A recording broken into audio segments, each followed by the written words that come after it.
instead of deleting things, I like move it down. Maybe I want to incorporate it back. That's what I do. Copy and put it at the bottom and paste it. That's what I do. Move them around. It's bad. That's what it says. My daughter told me the other day, she was always in a scrap word doc. That's what I have. Yeah, anytime she has anything she cuts out of her That's what I do. papers, she throws it in the scrap That's what pile. I do. But I do it in the same like- way, just at the bottom. I like throw it at the bottom. Yeah. Like scrap. Like maybe I want to go back and grab a piece of it. So that it. Yeah. But like, I don't know. I'm just struggling on one of them. I don't know why. Yeah. Which one? But that's the one. For some I see reason. it there. After they told us that we have to, like I had it more general, and then they were like, you have to use like a client. And I didn't just sound like, Are we you know, done? this is what client I work Are with. we You know, like, expecting I just anybody trying to figure out else how that we to know work about? it. Tom's not coming, someone's running late, I forgot who, but she texted me just now while I was driving. Okay. So we've got two accounted for, that one's gonna be here and one's not. Is Alexis the one who's running late Maybe. from a doctor's appointment? Okay. Yeah. Alexis, yeah. And I think John is his name, from social work is, No. he's in that Oh, training. and one of the, okay, so we might have everybody. She's gonna be able to. We may have, well, we'll go ahead and get started if you're ready to do the recording. We'll go ahead and get started, and if somebody, I know we'll have one person coming in a little bit late, and that's perfectly fine. So, we'll start with just a little bit of introduction. I'm Dr. Sarah Shelton. I'm coordinator of the IBHSP program here at Spalding, and super excited. This is my 5th year to do this, and I have to say that I wear a lot of different professional hats, and this is my favorite thing I do. And the reason it's my favorite thing that I do is because it really is a win-win-win for everyone involved when we do integrated primary care. The reason for that is the patients are getting the best care that they need. We as psychologists or social workers, mental health providers, we're able to really make an impact at the preventative level as well as the treatment and reactive level of things. And it's also really good for the providers, the nurses, the physicians, the PAs, as well as just the healthcare system at large. It's the most cost-effective way to really see mental health do its maximum potential, in my opinion, when you combine it and incorporate it in with traditional healthcare at large. So we're going to talk about all the reasons why that is today, but I kind of wanted to give a little bit of overview. So for the psychology people, I'll be supervising you. We'll also be doing our didactics, which I'll send out the schedule for that, so those are through the year. And then I know the social work people, I won't be your supervisor, but I'm really glad you're here today. And I know last year we did another joint kind of meeting that was online, and so hopefully I'll get to interact with all of you all at multiple junctures throughout the year. And it's really cool to be like training side by side and be at the same sites. So I want to first do introductions. If you could just say who you are, what program you're with, and what site you're at. I know I probably know more about the sites than you do at this point, but we'll talk about all of that too. I just kind of want everyone to kind of understand where everybody's coming from. If you don't mind, we'll start with you. Yeah, sure. Melissa, I am in the PsyD program, and I'm at Iroquois. And Iroquois, yeah. I'm LaShawn. I'm also in the PsyD program, and I'm at 2 different family health centers, the one at East Broadway and West Market. Okay. I'm Lisa. I'm also in the PsyD program. I will be at Smoketown Wellness and Shawnee. I'm Jennifer. I'm in the PsyD program, and I'm going to be at Goodwill. I'm Trista. I'm in the social work program, and I'm at Shawnee. I'm Rebecca. I'm in the social work program, and I am also at Shawnee. Okay. All right, great. Well, I think to get started, what I want to do is explain why integrated primary care is super important. So statistically, we know that 50%, possibly greater, of mental health problems actually present in primary care. So half of mental health problems are not calling a psychologist or a social worker or a counselor and going to their office for a therapy appointment. They're going to their PCP. They're going to an urgent care facility. They're walking in or scheduling or mentioning something at their regular checkup appointment. So if you think about that, half or more of mental health issues are presenting that way. If we as mental health providers stay kind of, in this little silo of private practice, right, just accepting appointments for people who are self-seeking help for depression and anxiety, we're missing out on like half of those initial contacts of people who are suffering from something that is our domain of expertise.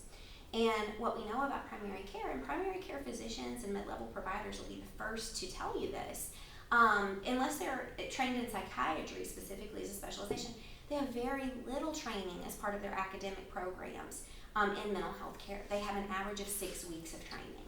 And so even though they may be practicing as a physician or again a master's level provider like an NP or a PA, unless they specialized in psychiatric, very small amount of time of their studies and their training was devoted. OBs have a little bit more in their curriculum because of dealing with things like postpartum depression, but typically primary care is not equipped to deal with mental health concerns to the same degree that someone who has specialized in mental health, like a psychologist or a licensed clinical social worker would be. So it's really important that we make ourselves available there. What's also important to understand is a little bit of the history of how integration came to be and where it is now, and maybe most importantly where we hope it goes and what we're trying to do with this program. Historically, we started out with basically a referral model, and so that means the primary care provider would see someone, they would realize, oh, this patient might be having depression, and they would make a referral to the counselor down the street or the psychologist or social worker, down the road, and they would hope that person would go get some care. And that was kind of the way mental health was being incorporated into a primary care visit or into a healthcare visit. The problem was does anyone want to guess what the rate of follow through was with those referrals? 12%. I was gonna say 20. Actually, it's 50%. It's a little higher than you thought, but modal number of sessions, 1. Right? So they might follow up about half of the time, but with a modal number of contacts of 1. And so there just wasn't a lot of, whether it's investment or buy-in on the part of the patient, whether it's a resource issue, which we're going to talk about that because the communities that we serve have a lot of barriers to accessing healthcare, which is another reason this program is so important and so valuable on so many different levels. But that was really what the first level of integration looked like, was the healthcare provider simply recognizing, hey, maybe this isn't my domain, maybe there's someone else who could treat this more effectively and more appropriately, let me give you their card, okay? And so that's what it looked like. So we worked with that system for a long time. So then the next wave of integration in healthcare really was a co-located model. And so what you'll find is that a lot of people who think that they were trained in integrated care, especially if they've been practicing for a while as a psychologist, a physician, a nurse, they use that term, integrated care, but they were really trained in a co-located model. And the co-located model was better than the referral model, but it isn't where we are now, and where we are now is not where we need to be. But the co-located model was essentially therapy under the same roof. And so you would go and you would see your healthcare provider, you would go to your primary care, and they would happen to have an office down the hall that was special, right? And some people got sent there and some people didn't. It was very much a red flag kind of system, right? So only the people who needed it were sent down to that room, and it was usually a separate appointment. We have a therapist here of some kind, make an appointment with them, and at least the person was kind of coming to the same place, under the same roof. Communication was a little bit easier, and they might have felt like their care was kind of, again, housed in the same space. And so that was good, that was better. But it really still was an integration, because what are we missing when we use the co-located model? Who are we not accessing? We're not accessing people at the preventative level, for one thing, right? So if it's a red flag model, someone has a problem that's identified and they're getting sent to the therapist, all right? So for one, we're not accessing any way to do preventative care. And for the second reason, there's still some stigma attached to that, right? So just because it's under the same roof as the primary care provider or the physician, it's still down the hall, right? It's still that special room that not every patient gets into, only certain patients get into. And you're only getting to see those people who are either asking for that help or who the primary care provider is identifying as having a significant mental health issue. Well, we also know that when physicians are doing their contacts, does anybody know the average time of a physician contact, what it's designated for? Like what their sort of like their time slot's supposed to be? Does anybody know the length of time that is? Less than an hour. It's 15 minutes, okay? So it's a designated billable time slot on a physician schedule is a 15-minute contact. Does anybody know the average amount of the contact as it actually happens? 7. 7, yes, 7. So you have an average of 7 minutes out of a 15-minute designated window that you're doing a primary care contact as a physician, and that's just a statistical fact, right? So what about assessing mental health thoroughly in 7 minutes when that's not your primary job, right? Your primary goal is assessing physical condition, and you're doing it within 15 minutes at an average of 7. You know, somebody's going to have to be pretty overtly, blatantly complaining about something, or, you know, very obviously showing symptoms or asking for help to get that red flag go down the hall to the therapist co-location model. So we're missing a lot, and there was also some stigmatization, and we were missing out on the opportunity to intervene at the primary preventative level of working with people, and I'll talk about that in a little while with the BHC model, how cool that is, because it may be one of my favorite pieces of it, is that preventative contact that we have an opportunity to do. So where we are right now with integrated primary care is functioning as part of the healthcare team, all right? So having a special designated role on the healthcare team, just like the nurse has his or her job, right? The physician has a job, social work, if they're operating in like a caseworker capacity, has a specific job. Physical therapy, et cetera, et cetera. So there could be a variety of disciplines represented, but everyone has their role, and the behavioral health consultant has an identified role on the healthcare team. That's very important to realize that we hold that space on a team, and that it is this collaborative, interdisciplinary approach. The behavioral health consultant model is really, really different than what pretty much any other role in mental health that you may have been trained to function within. Very, very different. It is not a therapist, although you will use therapist skills for sure, and we'll talk about that too. But it is not a therapist who's co-located. Now, that is probably the most common assumption and misunderstanding that some of the providers at our sites may hold. And we address that regularly. We remind people that these are big systems with lots of players, and they come and they go, and there's new people all of the time, and so it's impossible to sort of have this universal message, you know, distributed. But we work on this all of the time. That, you know, that's really kind of not what we're there for. Now, what I'm going to teach you today, and in our didactics and in supervision, is admittedly a purist model of a BHC.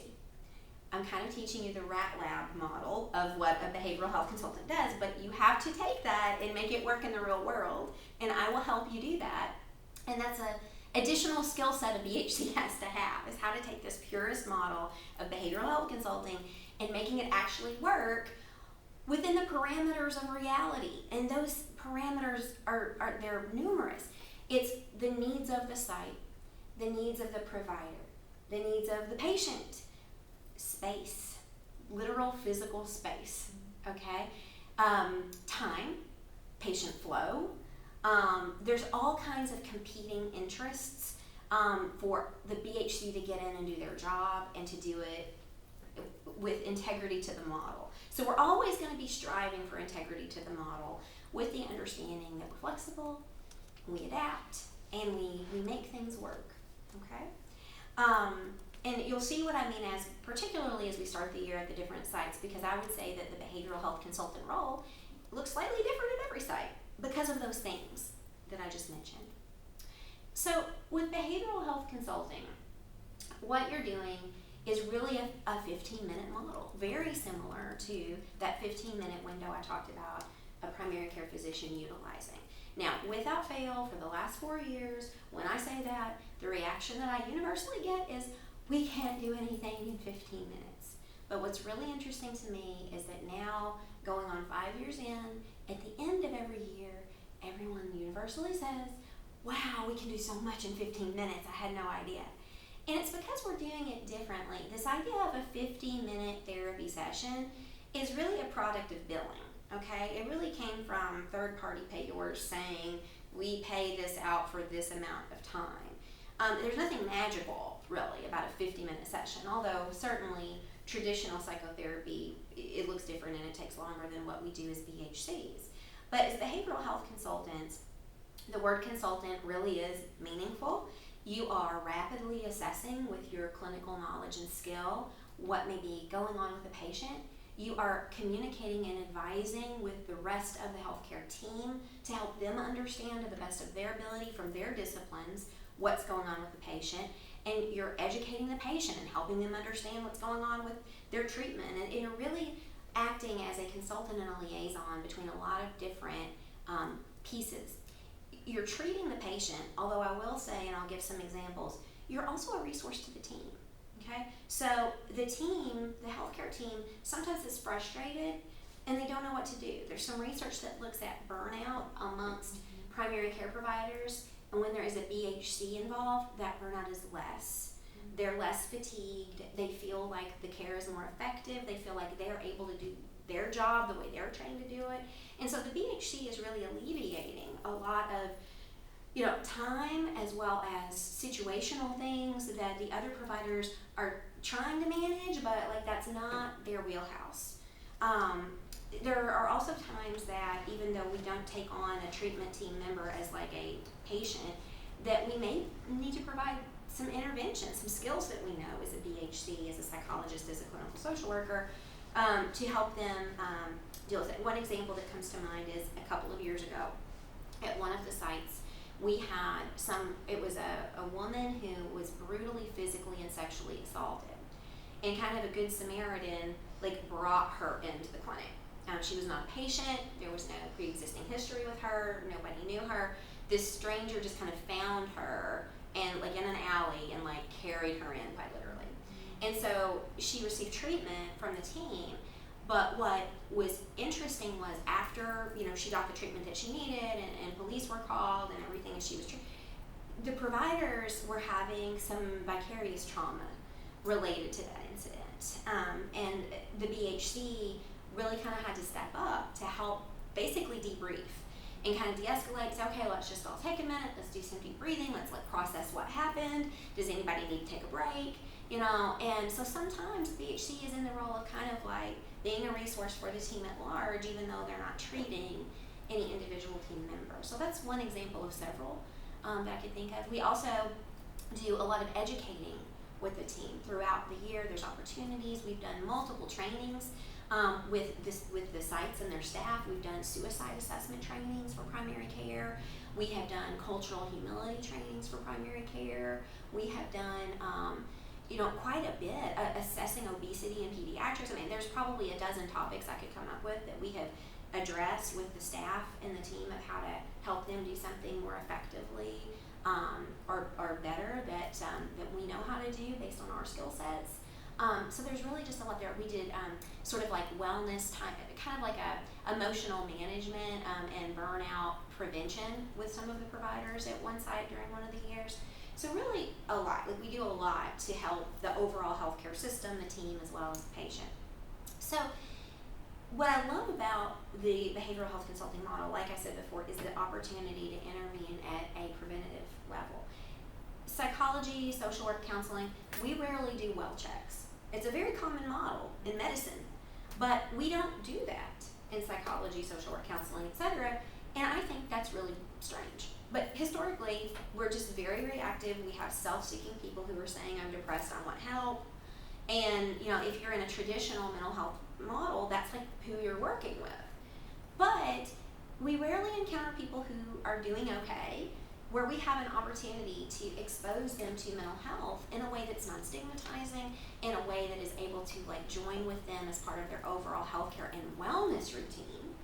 And as a BHC, you do get to do that.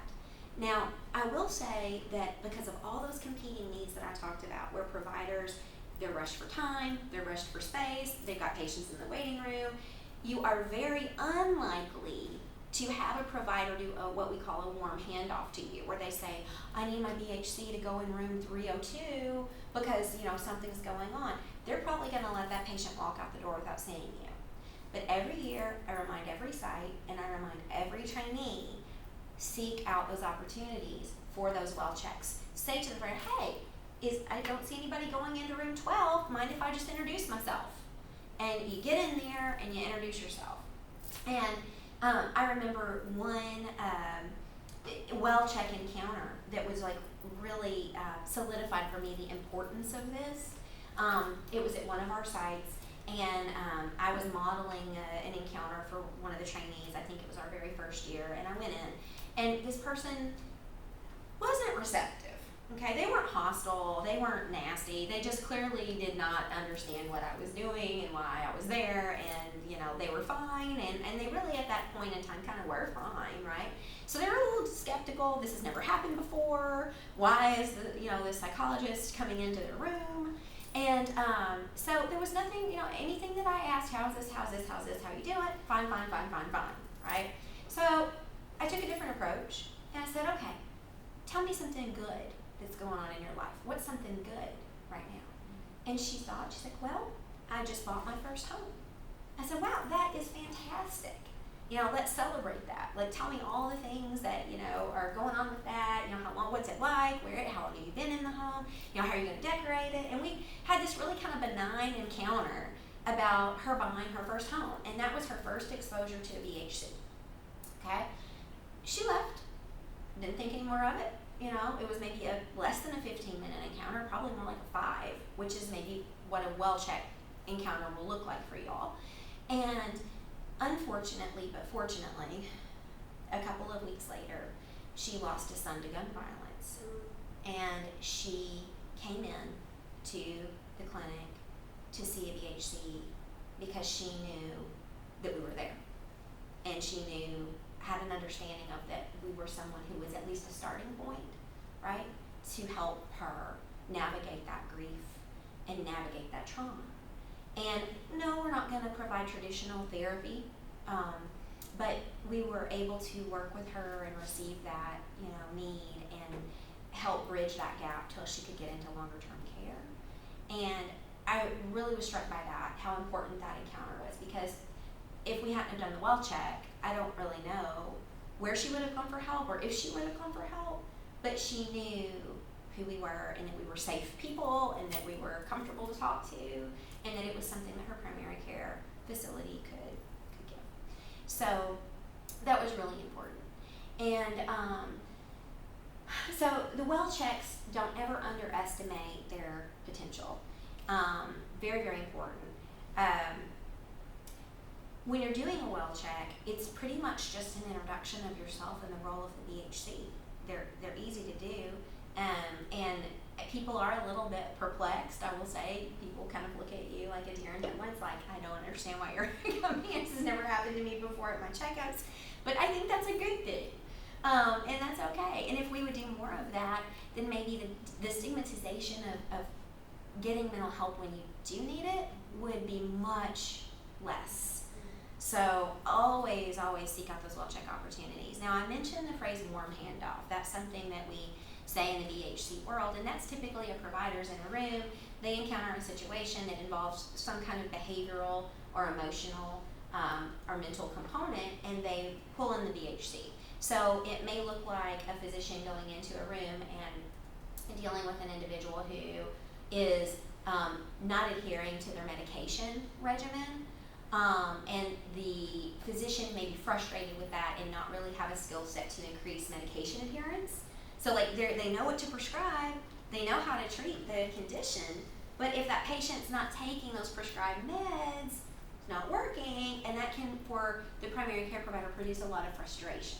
And so a lot of times the BHC will get brought in saying, can you go to room 201? Mr. Smith is still not taking his medication. I don't know what more to do. And really, what is the problem? Well, the BHC is going to assess what? What are you going to assess? What do you think you might need to inquire about, or what might be relevant things to find out? Now, if you think about sort of basic motivational interviewing stuff, you're going to assess like, What their purpose, what their reasoning for taking it. yeah, like what are the barriers? What are the perceived benefits? What are the perceived negatives? What are the beliefs? A lot of times as a BHC, we end up doing a lot of education because we uncover miscommunication that's happened between patient and provider with limited time and things like that, or we encounter, misunderstanding of what needs to happen. Because again, if you think about that 15-minute time slot and that 7-minute average, I mean, health literacy is a whole nother area of study that's really fascinating, but kind of really distressing. Like, people can't absorb, in that amount of time what they're being told, especially if it's upsetting, if it's a new diagnosis, or if it's something that they don't want to hear, or if they're overwhelmed with other things. Providers don't always do a good job of explaining things in a way that is relatable or understandable to every level of ability, with healthcare lingo and things like that. So it's not uncommon for the BHC to play an educational role. And like we uncover something that's like, your provider needs to know that you don't understand this. And then we can have the provider come in. I think the most overwhelming thing about a BHC working in integrated primary care is like the sense that you all of a sudden have to be a medical expert on everything. You don't, you're not going to be, but you will develop a working knowledge. Like you need a basic working knowledge to know who to ask for what, but you are not expected to know the ins and outs of every medical condition or every medication or every treatment that's available. But knowing enough to know when to ask someone else is important.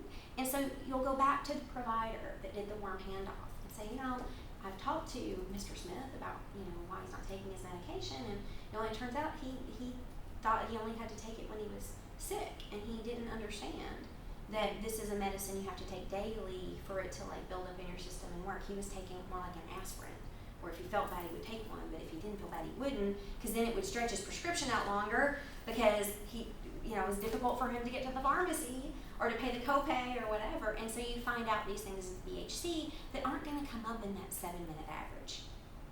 So a lot of detective work is also part of being a BHC. Now, when you're acting as a behavioral health consultant, you're not only kind of rapidly assessing what's going on clinically, communicating back to the team what's going on, or in the case of a well check, just orienting people to mental health and primary care, you're going to also deliver some interventions in real time. So the BHC type interventions, and as we go along, we will discuss what these can be. There's a variety for different situations, but you're offering real-time interventions that patient can do right now, today, and get a plan for tomorrow. Now, will you have repeat contacts? Yes, you will have frequent flyers, particularly people with chronic illness who come frequently to the clinic. You're going to see those people over and over and over again. And you'll have some continuity of care.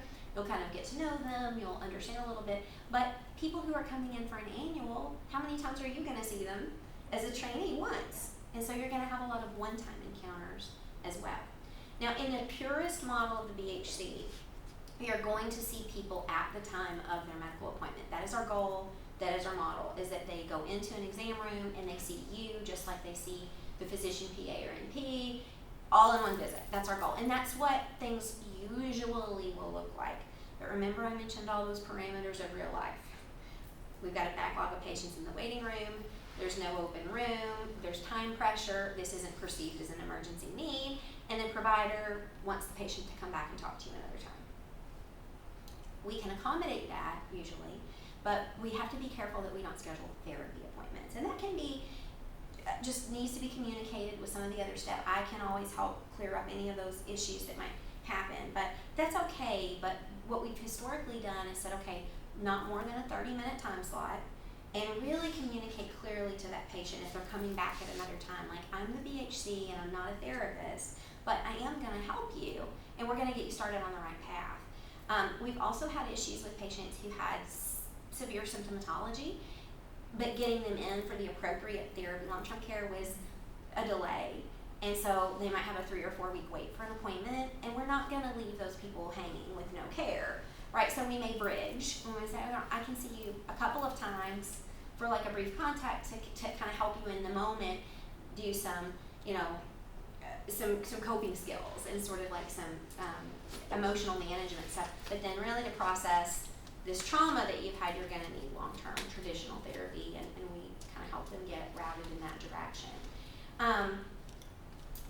With regard to providers and what they perceive that they need, you remember I mentioned there's kind of all these competing needs, right?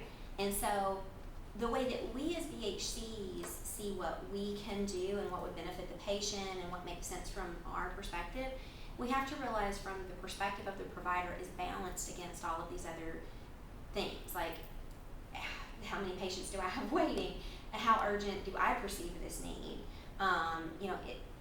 that's all gonna factor into whether or not you get the warm handoff, all right? So what's key is communication with the providers to be able to talk about what's going on with the patients. I like to say that the patients on the schedule, they're all your patients. And so getting comfortable building the relationships with the other providers, to be able to say like, oh hey, I didn't talk to, Miss Jones in room 2, like what's going on with her? Like what's she, and just start those dialogues. And then again, asking for opportunities may feel awkward, but it's gonna enhance your experience a lot. If you're able to say, hey, I know, nobody's really in room 4 right now, can I check in and just introduce myself? Rarely will they say no, but you're gonna do kind of that maybe well check, brief intro, and then follow up. Now some of the sites use a screening system. It's not the red flag model per se, but they do use a screening and tracking system for symptoms of depression, anxiety, and substance abuse. And it goes without saying that the higher the score on those screeners, the more likely you're going to get a warm handoff for those patients. So to some degree there's a screening system built in, but theoretically you should see everyone.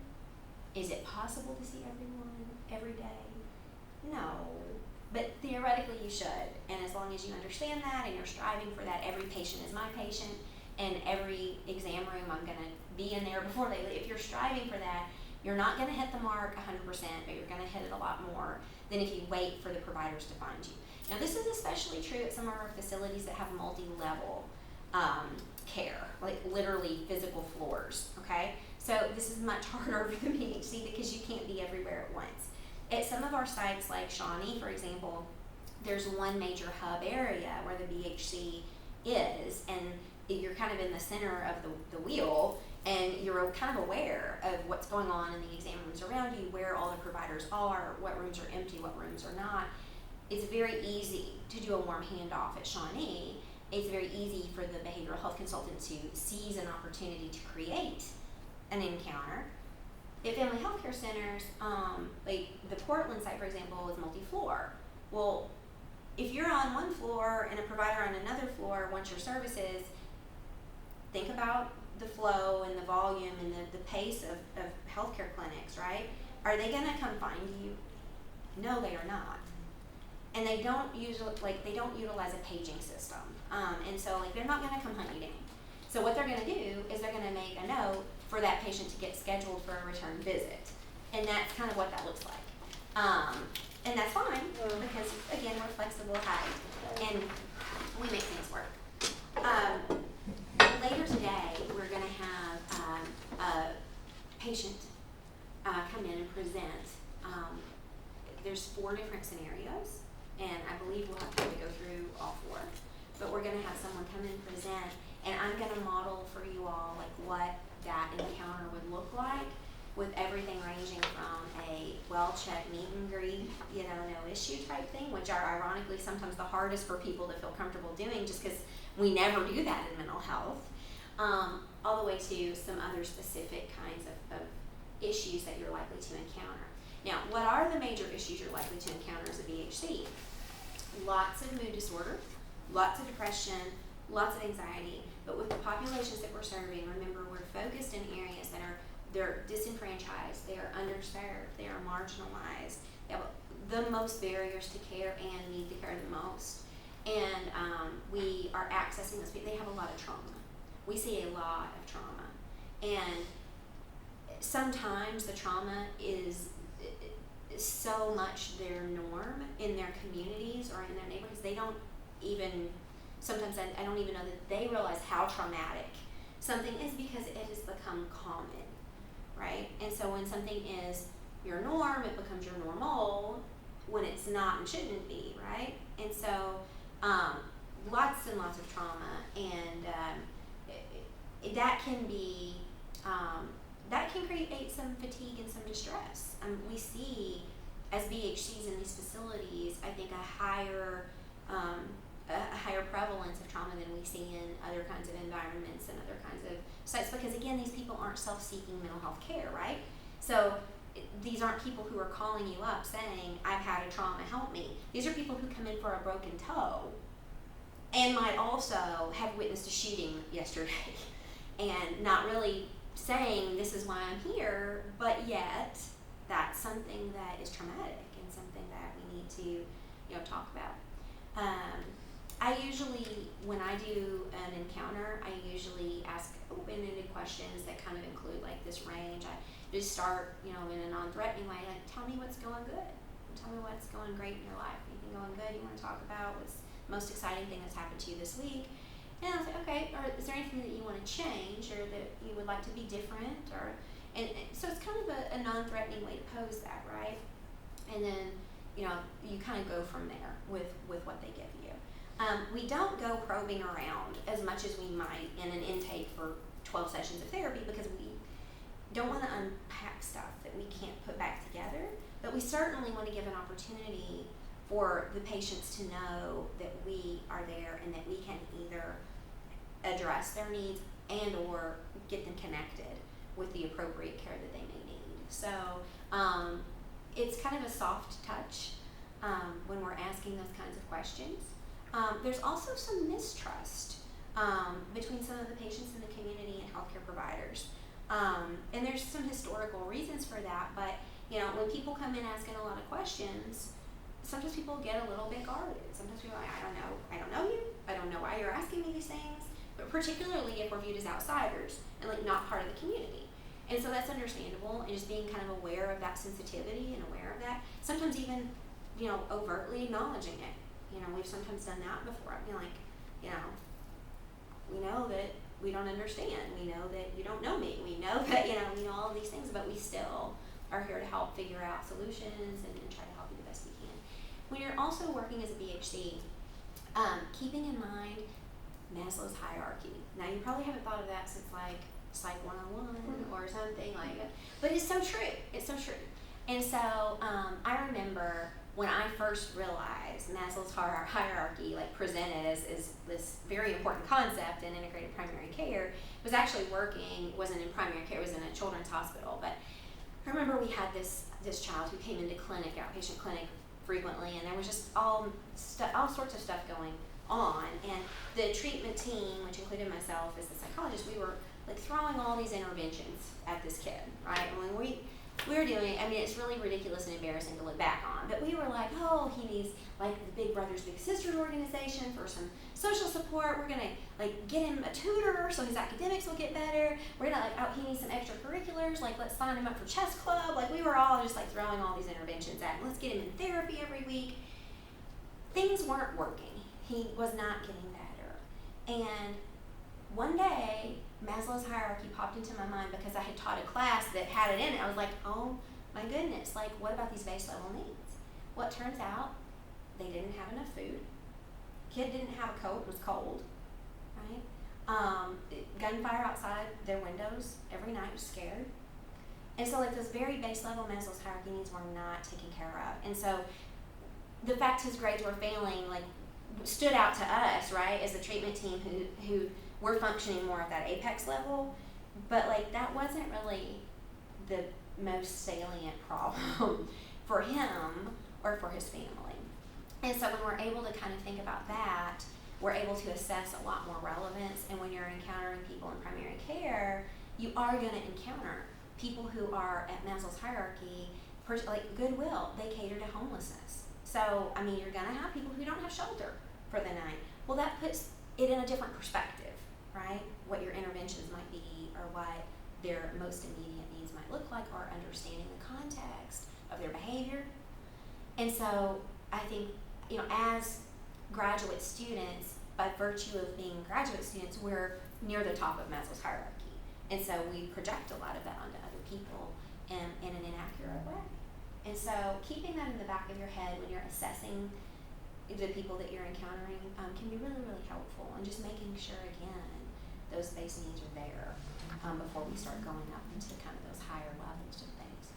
So far, what questions do we have? There's a lot more to talk about, but I want to pause here and see what you're wondering about, or if anything I've said has piqued your curiosity, or... Yes? I know you said every site's different. Like if we already have like patients on the schedule, that seems more of like I don't know what scenario that may be, but it's not like the model that you were talking about. It seems more like So, they're scheduled for. There's also one thing that's really confusing is that some of our sites actually employ people called BHCs who they utilize as a therapist, okay? And so like being there as a trainee BHC using our model of behavioral health consulting is very different than the employed BHCs that you're going to see functioning as therapists. Well, you can understand then why staff and schedulers and even providers who like can be a little confused, right? And so that's why it's important that you all know the model really well so that you all can educate and remind and structure what you do accordingly. And ethically, we also want to make sure the patients we're encountering at those scheduled times, like the informed consent pieces there, like that they understand what the relationship is, right? It's okay to see patients that are scheduled because again, I talked about why that's necessary. Or you're not there full time. If you're a BHC and you're out there on Tuesday and Thursday, what are the providers supposed to do with someone who shows up on a Wednesday? They have to schedule them to come back and see you. So again, we know the model, we know what it's supposed to be, but we have to make it fit our circumstances. So just communicating that, keeping it in your own head and keeping it, clear with the patient and maybe sometimes reminding providers. I can always, if I need to, have those conversations, but you all can also have them and it tends to be effective. The problem with like seeing the schedule, the concern that exists about that is that very quickly your schedule would be full and where are you for the warm handoffs? So if you have a schedule of patients every hour that you're there on site, when is the provider going to do the warm handoff where they pull you into the exam room, which is what the grant is sort of centered around, like that model of BHC. And sometimes, that's really the concern about that. It's not a problem occasionally. It's not even a problem regularly, but it's a problem if it's 100% of your time. Does that make sense? Yeah, and that's what I was thinking of, like how I haven't even been there yet, so I Yeah. go there, see the patients, am I like scheduling them again to come back like a therapy Well, session? I don't know. I know for psychology the answer, like we kind of have, I guess, I don't think it's written down anywhere. I kind of have like a limit of 5 contacts that are scheduled for a patient. And we use a model called, and you all aren't supposed to know what this is yet, I'll teach it to you, but there's a model called problem-solving therapy for primary care. And it's like a brief, solution-focused, 5-session, 30-minute or 20-minute encounter, and like that's appropriate within the domain of sort of a BHC to do. But if you're seeing somebody every week for a year, that's not a BHC, that's a therapist. And you might like that and the patient might like that, and I'll tell you right now, the sites will like it because the sites need that, and that's always like an internal tension, is like the sites know that there is a need, and like they know we have the skills, so it's like, we have the need, you have the skills, why don't we just do this? Like, no, we can't always do that because then we're not doing what the purpose of our grant is for. And again, those are regular conversations. I probably have them every year, with all the, and they're fine. And sometimes people just need a little bit of reminder or clarification, especially with the confusion of employed BHCs being called that when they're not doing that model, but that's their name and title. It's understandably confusing for people. Okay, that makes sense. Very good I have another follow-up Yes, please. question on that. So at West Market, we just learned yesterday in orientation that it is like a behavioral health site, like that's it. They just changed it apparently. Mm-hmm. So I don't know how those warm handoffs will look if At it's West, only. so we don't have any so at West Market, that I had talked to FHC about that actually. I had a conversation with them about that. I don't know how it impacts social work. I know that I specifically stated to the psychology people that would not be, a good idea because of that reason. I know. Unless it was like just a minor portion of your time, like if you were at the other side, so like you're getting the integrated care and you're also doing a small amount of coverage. Like that's, again, the flex part. Like we kind of, if we don't meet the needs of the sites, we're not going to have sites. So we want to meet their needs, but we have to be true. And everyone needs that integrated experience. Okay. So it's okay if it's like some of what you do, but yeah. And that's consistent with what I had talked with them about. Okay. Yeah.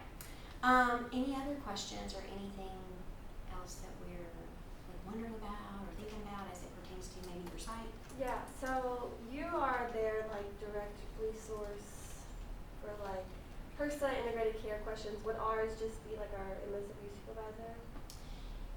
So, Dr. Katsikas, you may know how they are structured. I missed the question exactly. So since I'm not the clinical supervisor for the social work students, Right. who is their primary contact point for supervision? Professor Bell, Lenita Bell. Oh, I'm glad Okay.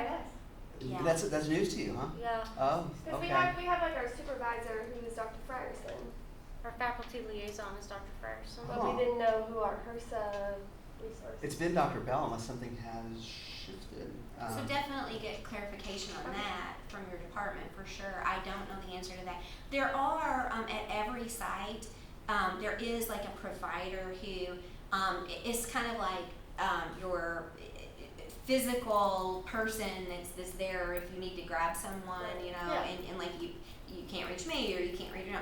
There's always someone there.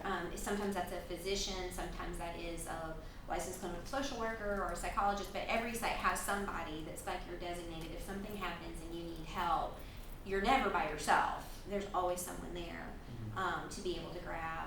And you know, I don't know how the social work supervision works, but with me in the psychology we have our set weekly supervision just like we're supposed to have. But there's also a lot of like on the fly supervision in this model because we might have had supervision on Thursday and on Friday morning you get a case and like I don't know what to do. Well, you call me, and so like we work it out, you know. And so there's a lot of real time kind of consultation that goes down with this model, and there just kind of has to be, and that's okay. Like you know, we plan for that, and that's just kind of the way it goes. So it doesn't. You'll see that it doesn't always fit nice and tidy with like your therapy setting where you have your caseload and you review that caseload with your supervisor every week and track progress, which is like what people are used to doing in supervision, because every supervision we have you will have seen different people, sometimes maybe a repeat, but it's kind of like all new every week, which I like. I think it's exciting. I think it keeps you fresh. I think it exposes you to a lot. And I think another thing I would say that I just reassure the trainees about every year, the way that you're trained and the way that you're learning this, you are not supposed to be experts and know this on day one. You're learning as you go. This is really like